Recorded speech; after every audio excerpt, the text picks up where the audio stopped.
Good evening again, friends. Martha's liking to show off tonight. They're both here. Mary and Martha are both here, and they're causing some funky thing. Martha's standing here that only my head and some random parts of my body want to show up on this against this background. Sit down, Mary. All right, friends. So here we are. It is time to read from Ecclesiasticus from the book of Sirach. Thank you for joining us for this time of reading tonight.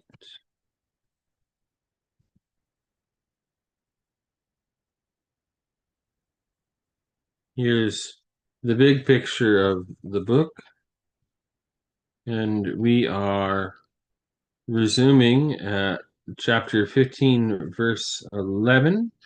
So come back over here. We are, oh yes, as we have been for a little while now, in this second portion, chapters 2 through 23. Collected teachings, dozens of proverbs showing that every part of life is transformed by God's wisdom. So that's where we are. Chapter 15,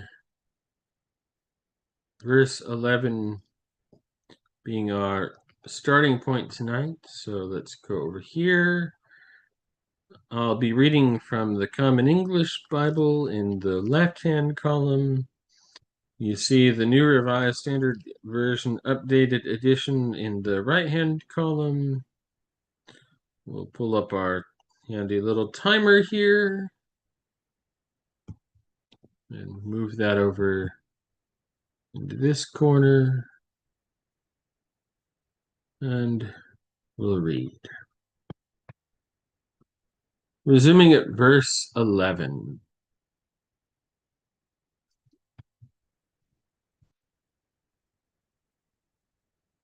Do not say, I fell away because of the Lord. What the Lord hates, he won't do.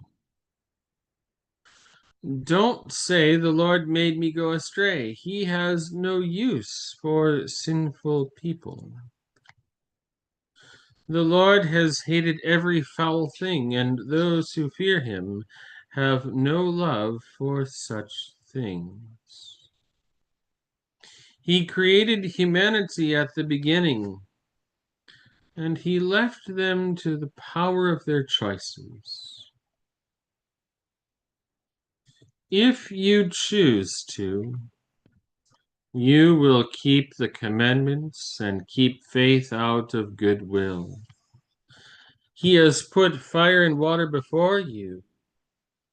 You can stretch out your hand for whichever you choose. Life and death are in front of human beings, and they will be granted whichever they please. Because the wisdom of the Lord is great. He's mighty in authority. He sees everything. His eyes are on those who fear him, and he knows every human action. He doesn't command anyone to be ungodly, and he doesn't give anyone a license to sin. Chapter 16.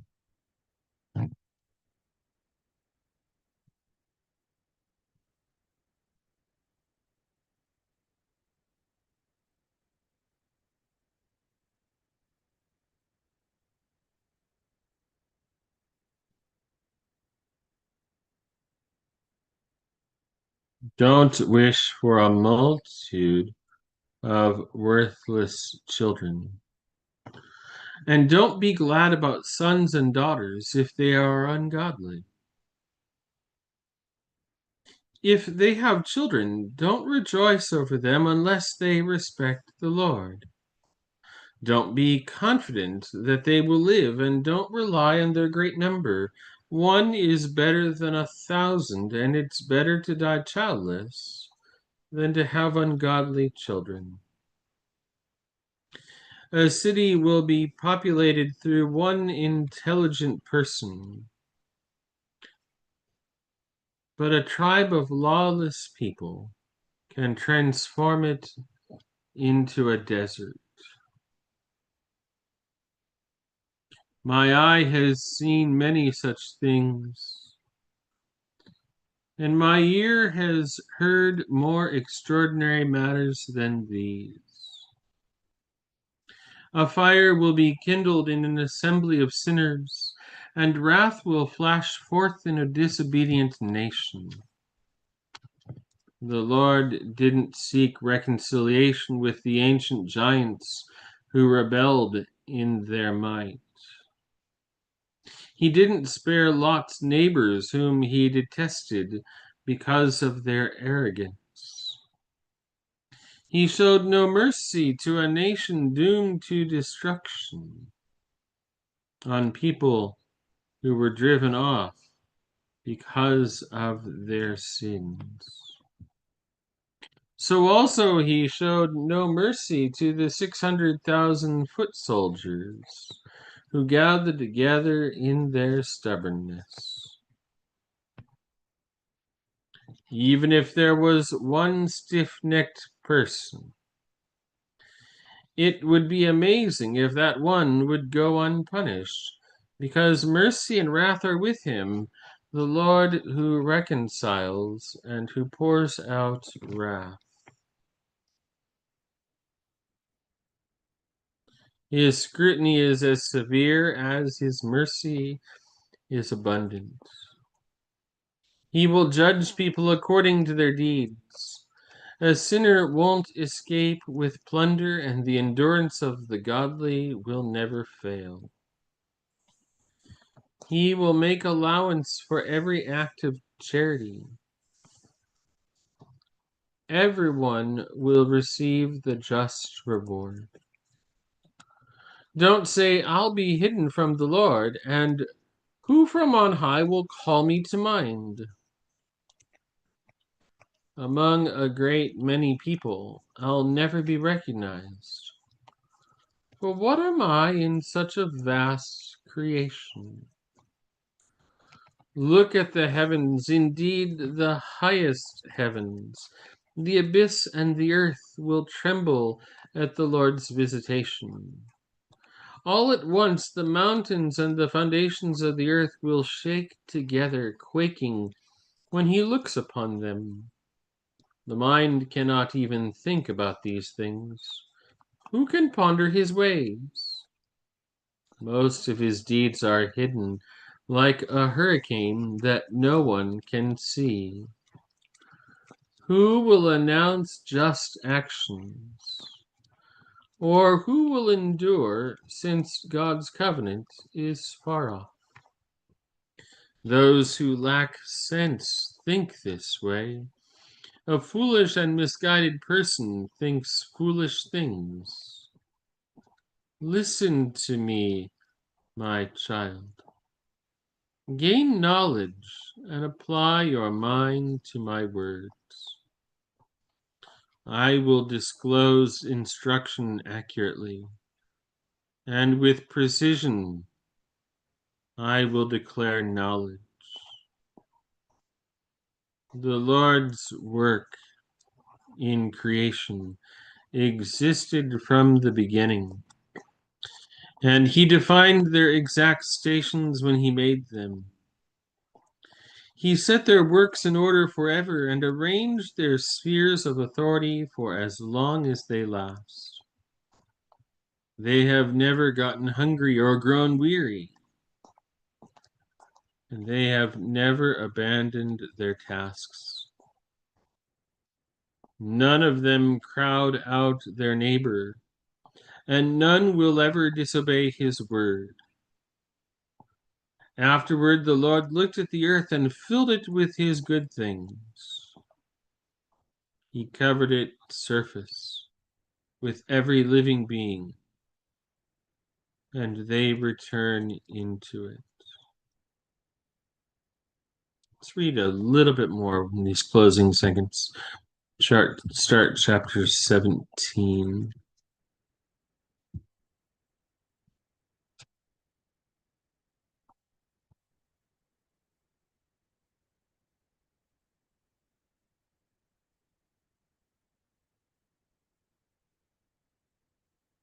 The Lord created a human being out of earth, and he returned that human being into it again.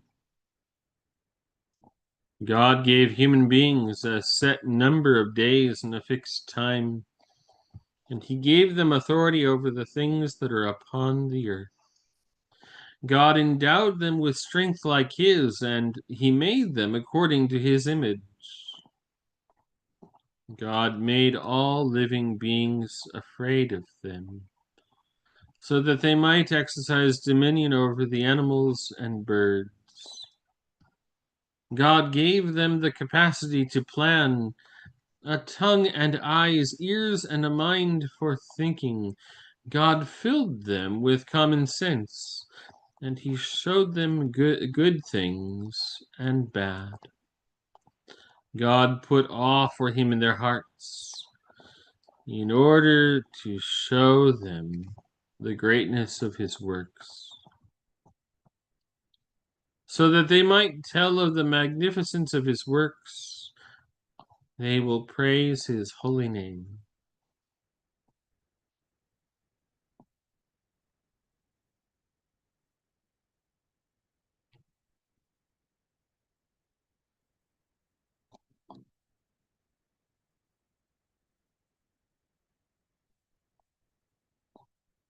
It's an interesting thing here. Verse 8, God put awe for him in their hearts in order to show them the greatness of his works. He put the fear of him into their hearts to show them the majesty of his works. And then the NRSV puts verse 10 before verse 9.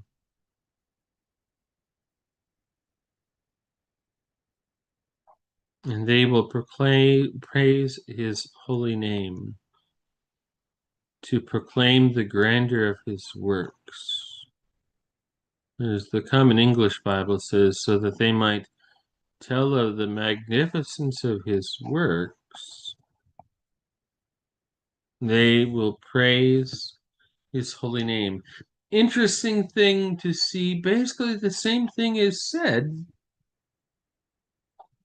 but what you start with and what comes from that. That's interesting.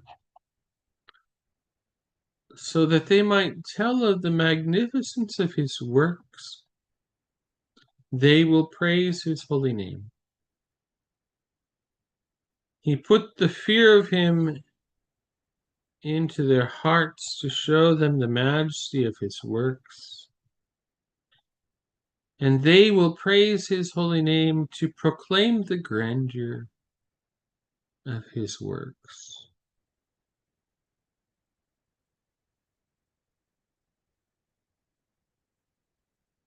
It's interesting. And that, I think, friends, puts us in a good spot to pick up at verse 11 next time.